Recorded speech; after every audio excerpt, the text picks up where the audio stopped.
একজন মুসলিম যখন বলেছে মেরি ক্রিসমাস, তার মানে হচ্ছে সে স্বীকার করেছে, মন থেকে না করলেও মুখ থেকে বলেছে। কি বলেছে? যে আল্লাহ পাক 25শে ডিসেম্বর সন্তান জন্ম দিয়েছেন। কথাটা এটা হলো না? বিষয়টা বুঝি না আমরা কি বলি, অথচ এই কথা যদি আসমান সমূহ শুনতো, পাহাড় শুনতো, রিয়াক্ট করার ক্ষমতা পেত, ইখতিয়ার পেত, তারা নিজের অবস্থান থেকে সরে যেত। এটা সূরা মারিয়ামের শেষের দিকে আছে। ওয়াকুলুনা ইত্তাখাযা রহমানু ওয়ালাদা, তারা বলে যে রহমান সন্তান ধারণ করেছে। লাকাদ জিতুম শাইআন ইদ্দা, তোমরা প্রচন্ড ভয়ঙ্কর কথা নিয়ে এসেছো। তাকাদুস সামাওয়াতু ইয়াতাফাত্তারনা মিনহু ওয়া তানশাক্কুল আরদ ওয়া তাখিরুল জিবালু হাদ্দা। এই কথা শুনে আসমান, জমিন আর এই পাহাড় ফেটে চৌচির হয়ে যেতে চায়। ওদের যদি ক্ষমতা থাকতো, ইখতিয়ার থাকতো, ফেটে চৌচির হয়ে যেত। এত বড় কথা বলেছো তোমরা। এবং তারা তো উৎসব পালন করছে এই দিনগুলোতে।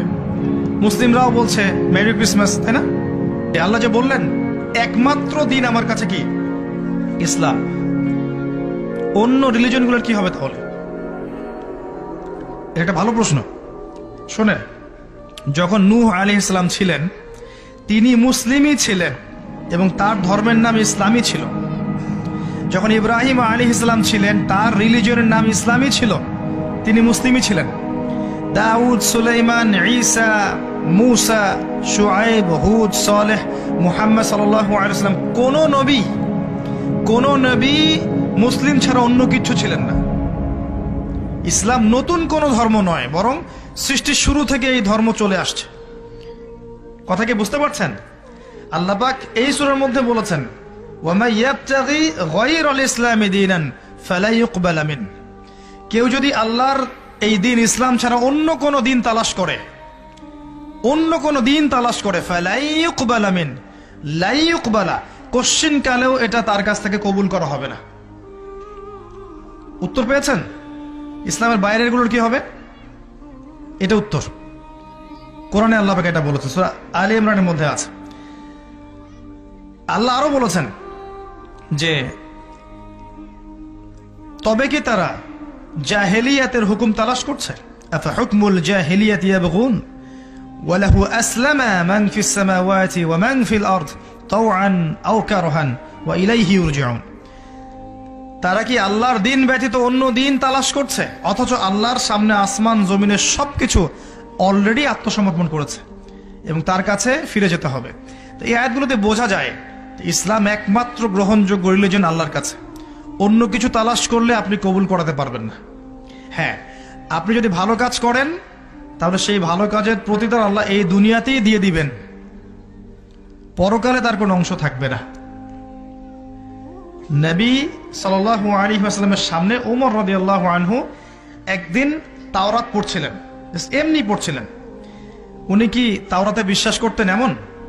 তাওরাতের অনুসারী ছিলেন এমন না, এমনি ভালো লাগা থেকে পড়ছিলেন, জাস্ট পড়ছিলেন। নবী সাল্লাল্লাহু আলাইহি ওয়াসাল্লাম এই দৃশ্যটা দেখে রাগে তার চেহারা লাল হয়ে গেল। তিনি বললেন, ইয়া ওমর, হে ওমর, তুমি তাওরাত পড়ছো?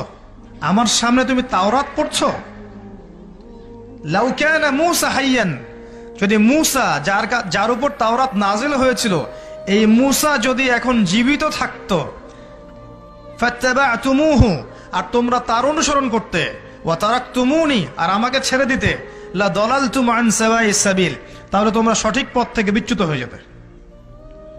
লাউ কানা মূসা হাইয়ান, যদি মূসা এখন জীবিত থাকতো, তাহলে ওয়াদরাকা নবুয়তি, এবং আমার নবুয়ত পেত, লাত্তাবা'আনি, অবশ্যই তার উপর কর্তব্য ছিল আমার অনুসরণ করা।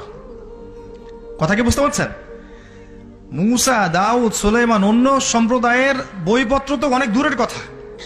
সেই নবীগণ যদি এখন জীবিত থাকেন, পৃথিবীতে আবার আসেন, তাদের জন্য কোরআন হাদিস এর বাইরে কিছু অনুসরণ করা জায়েজ হবে না। এমনকি ঈসা ইবনে মারইয়াম যখন আসবেন, তিনি কি নতুন ধর্ম নিয়ে আসবেন? ও ঈসা আলাইহিস সালাম যে আবার আসবেন আপনারা জানেন তো, নাকি বিশ্বাস করেন?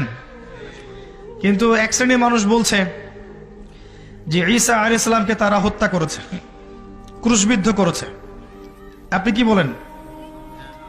তো ঈসা ইবনে মারইয়াম যখন আসবেন তিনি মুহাম্মদ সাল্লাল্লাহু আলাইহি ওয়াসাল্লামের উম্মাহ হয়ে আসবেন। তার আসার কারণ কি জন্য আসবেন? হ্যাঁ, মাশাআল্লাহ, তিনি হচ্ছেন সত্য মাসিহ। সত্য মাসিহ আসবেন মিথ্যা মাসিহকে হত্যা করতে। মিথ্যা মাসিহের নাম মাসিহুদ দাজ্জাল। আর দাজ্জাল নিয়ে খুব একটা আলোচনা হয় না আমাদের সমাজে। এটাও একটা কিয়ামতের সাইন যে দাজ্জালের আগমনের আগে আগে মানুষ তার আলোচনা ছেড়ে দিবে। এরকমও আছে কিন্তু হাদিসে যে দাজ্জালের আগমনের আগে আগে মানুষ তাকে নিয়ে খুব একটা আলোচনা করবে না। তো সে বিশ্ব শাসন করবে এবং জিউসরাও ওকে ফলো করবে। সে বিশ্বের প্রত্যেকটা বিষয় নিয়ন্ত্রণ করে ফেলবে।